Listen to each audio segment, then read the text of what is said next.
Good evening, all. So we have come back with an interesting topic, and today I'll be talking about Asia. What do we really know about Asia, and what are the things that make Asia more distinct than other countries, than other continents across the globe, and how we can understand Asia from through a group of frameworks or through group of principles. This information is based on my personal experience. Of course, there is a lot to understand and a lot to explore. Different people have different ideas and different opinions and different thoughts.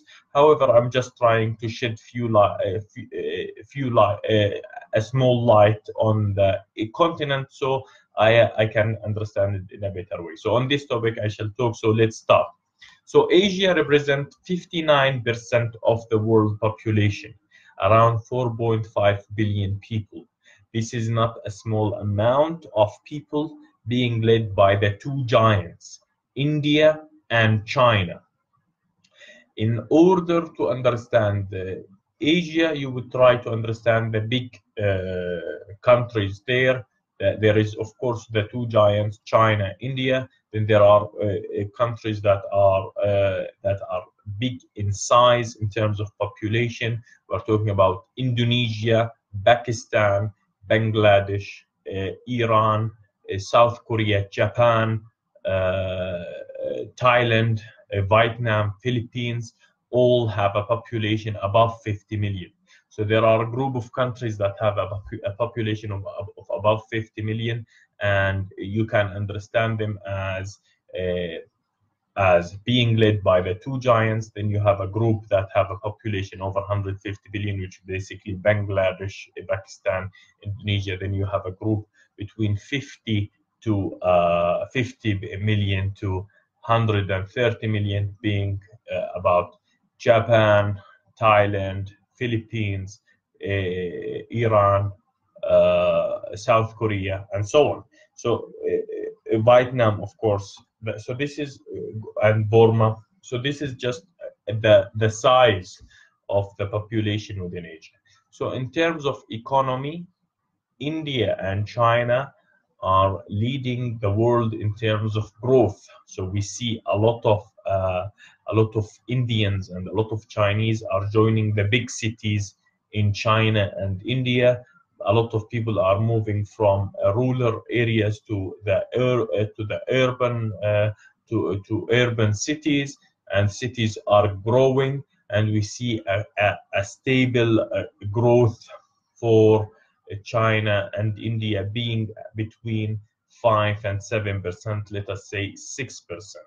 And this has been consistent for a long time, and we expect China to take over the United States as the world's biggest economy within the coming years.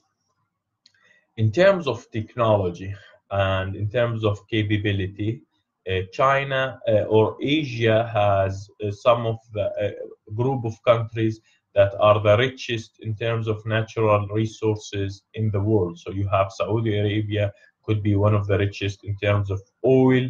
You have China and India. They are very rich in terms of agricultural products, and they are leading the world in terms of agricultural products production. And if you look at technology, you have a group of Chinese companies that is competing with the American companies. They are not on the same scale. If you are looking at Apple, you can see Huawei. If you are looking at Amazon, you see Alibaba. If you are looking at Google, you see Baidu. If you are looking at Facebook, you see Tencent. And if you are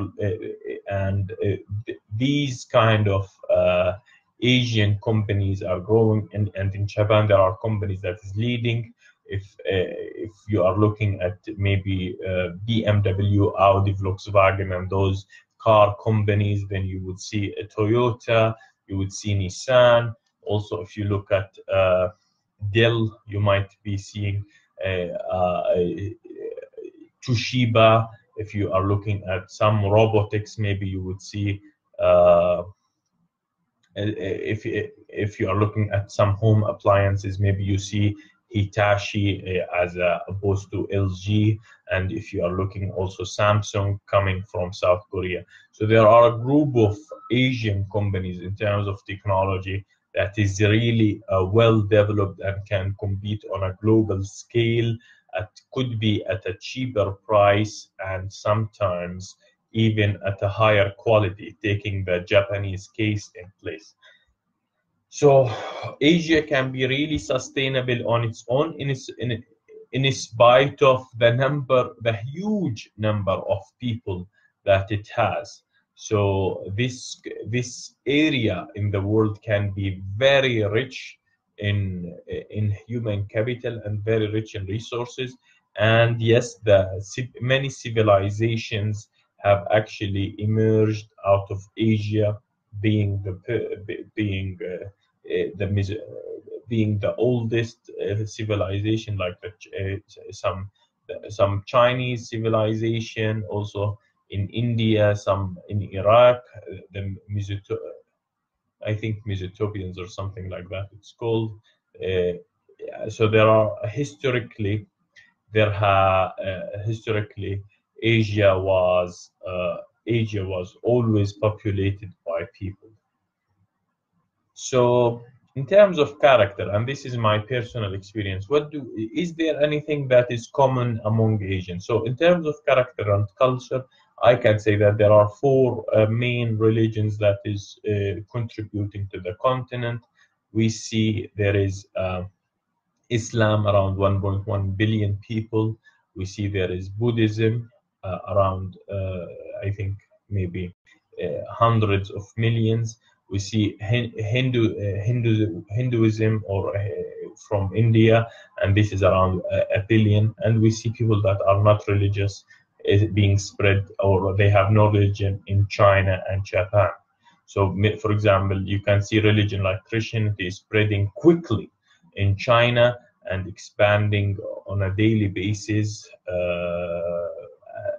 in terms of in China. So there are so if you are looking to influence someone in terms of culture, you would see there is an opportunity even in Asia to provide a group of framework from your European culture, Arabic culture, or whatever. So it's a very rich place for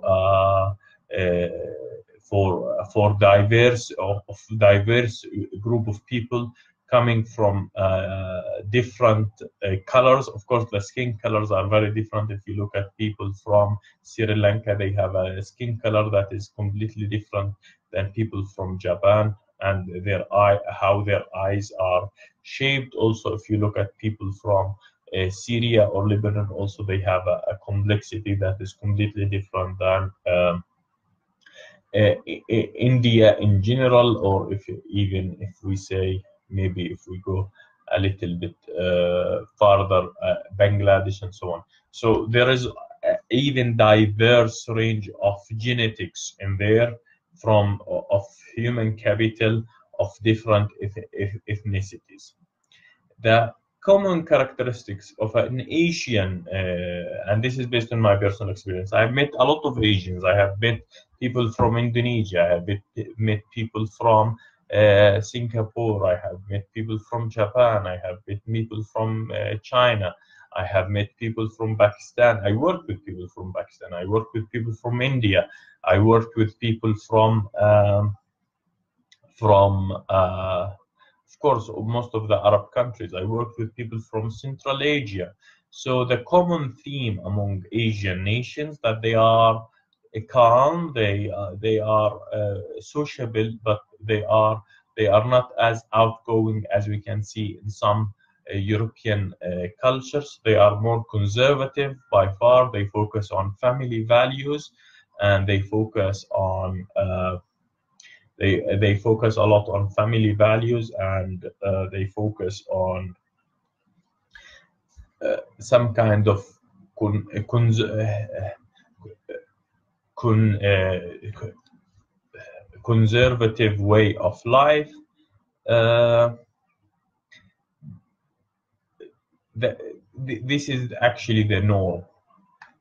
So Asia can be a market, can be a place of multiculturalism, but we don't see a lot of integration among Asians as we see among Europeans. So this is maybe a good question.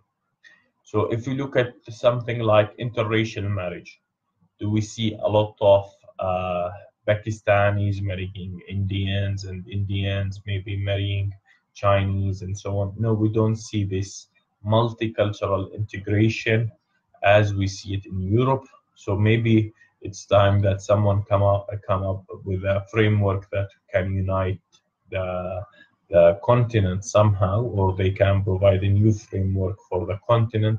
Also, we don't, because it can be of course, if someone controlled Asia, he can control the world by far. If you control 60% of the world population and all of these resources, then you have a great chance to control the world. I think what we don't see in terms of technology in Asia, that there are still the Western companies in terms of systems and are by far more advanced than their Asian counterparts. So we are talking about something like things like Boeing, Airbus, BAE Systems, Thales, General Dynamics, Lockheed Martin, Raytheon Group, North Corp, and General Dynamics. So we see these defense companies are still by far more advanced in the West in general, and this what will define maybe the next coming 10 or 15 years. Would there be there some companies that are coming out from Asia, or entities that can compete on a global scale in terms of defense technology? And this will be interesting. But by far, I think Asia would need some kind of social, political, philosophical influence, similar to the one that the European philosophy and Greek philosophy had on the world. And with that, we can look at things. Maybe Islam was highly influential, but other than that, we don't see much intellectual influence coming out of Asia. So it's time also to think about intellectual influence and influence in terms of policy and influence in terms of lifestyle and so on. So a lot of people think some monks who live in the mountains of Nepal, maybe they have reached the level of happiness. So some people think that some Asian nations, they are more happier than other nations across the globe. Well, we are not sure if this is right or wrong, but what we can do is to learn from each other. That was my quick intake on things. I wish you a great evening, and I shall say salam.